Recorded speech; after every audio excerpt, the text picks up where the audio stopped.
Hi hello வணக்கம். நான் உங்கள் ப்ரீவிகா குட்டி சேனல்லேருந்து பேசுகிறேன். என் லைஃப்பில் நடந்த ஒரு சின்ன சம்பவம் உங்களோட ஷேர் பண்ணலான்னு நினைக்கிறேன். ரொம்ப நாள் நான் யூடியூப் பக்கம் வந்து ரொம்ப நாள் ஆச்சு. சரி சும்மா இன்றைக்கி நம்ம உட்காந்துருக்கோமே அப்படின்ட்டு ஒரு யூடியூப் சேனல் சைடு வந்தால் நம்ம பேச வேண்டிய டாபிக் இன்றைக்கி பார்த்தீங்கன்னா நம்ம ஃபேமிலி ரிலேஷன்ஷிப் தாங்க.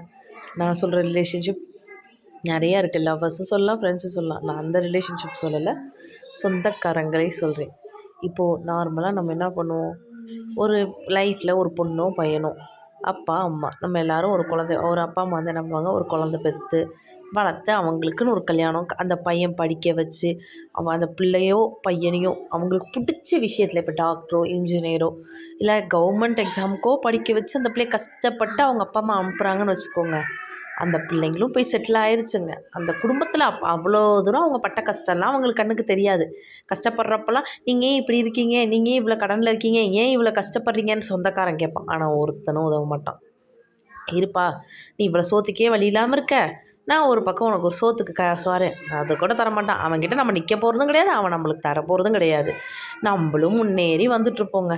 ஃபேமிலி நம்ம அப்பா அம்மாவை என்ன பண்ணுவாங்க, கஷ்டப்பட்டு வா வா நானே உன்னை உழைச்சி படிக்க வைக்கிறேன், நான்டாடம் காட்சிக்கு அங்கிட்டு இங்கிட்டு கடனை வாங்கி நம்மளை படிக்க வச்சு ஏதோ பண்ணி வளர்த்து வந்திருப்பாங்க. நம்மளும் என்ன பண்ணுவோம், ஒரு கவர்மெண்ட் ஜாப்லேயோ இல்லை ஏதோ ஒரு ஜாப்பில் ப்ரைவேட்லேயோ எதுலையோ உட்காந்து நல்லா திரும்ப அந்த கடன் அடைப்போம்.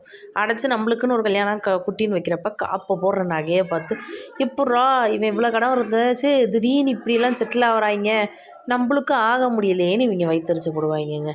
வாழ்க்கையில் நம்ம முன்னேறவும் கூடாது, கஷ்டப்பட்டுக்கிட்டே இருக்கணும். ஆனால் அவங்கள கூட நம்ம முன்னேறக்கூடாது. ஆனால் அதே மாதிரி தான் அவங்க சந்தோஷமாக போவானுங்க. நாங்கள் வந்து சீக்கிரம் காரு பங்களான்னு அவங்க இருப்பானுங்க. ஆனால் நம்ம வாங்கினா அவங்களுக்கு வைத்திருச்ச.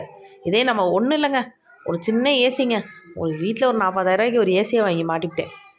ஐயய்ய, பக்கத்து வீட்டுக்காரன் வயிறு இருந்தாலும் இல்லையோ, என் சொந்தக்காரன் வயிறுஞ்சே செத்தான். அது ஒரு 3 மாதத்துலேயே ரிப்பேராக போச்சுங்க. இவ்வளோத்துக்கு பிராண்டில் வாங்கினேன். அது ஒரு இதில் ஒயரில் இதாகி இப்போ ரிப்பேர் போச்சுங்க. அந்த வயிற்றுச்சல் எங்கே போய் ரிப்பேர் ஆகுது பார்த்தீங்களா? அவன் முன்னேறலாம், ஆனால் சுற்றி இருக்க சொந்தக்காரன் முன்னேறவே கூடாது. உங்கள் தம்பி தானேங்க, உங்கள் கூட பிறந்த உங்கள் தங்கச்சி பொண்ணு தானேங்க, ஏங்க அப்படி நாங்கள் முன்னேறதில் அப்படி என்னங்க வருது? நீங்கள் மட்டும் முன்னேறணும், நாங்கள் முன்னேறவே கூடாதாங்க.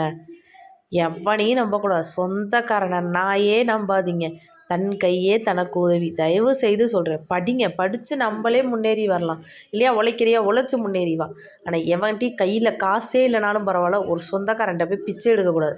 பிச்சை மட்டும் எடுத்தோம், அவன் லைஃப் லாங் நம்மளுது. ஆனால் நம்ம எடுக்கலனாலும் அவன் கண்ணுப்பட்டே நம்ம நாசமாக போயிடுவோம். ஐயோ இவன் முன்னேறிட்டான்னு. ஆனால் அவன் முன்னேறது அவன் கண்ணுக்கு தெரியாது. நம்ம முன்னேறதாங்க அவங்களுக்கு வைத்தறிச்சலாக இருக்கும். இது என்றைக்கு இந்த மாற்றம் மாறப்போகுதுன்னு தெரில.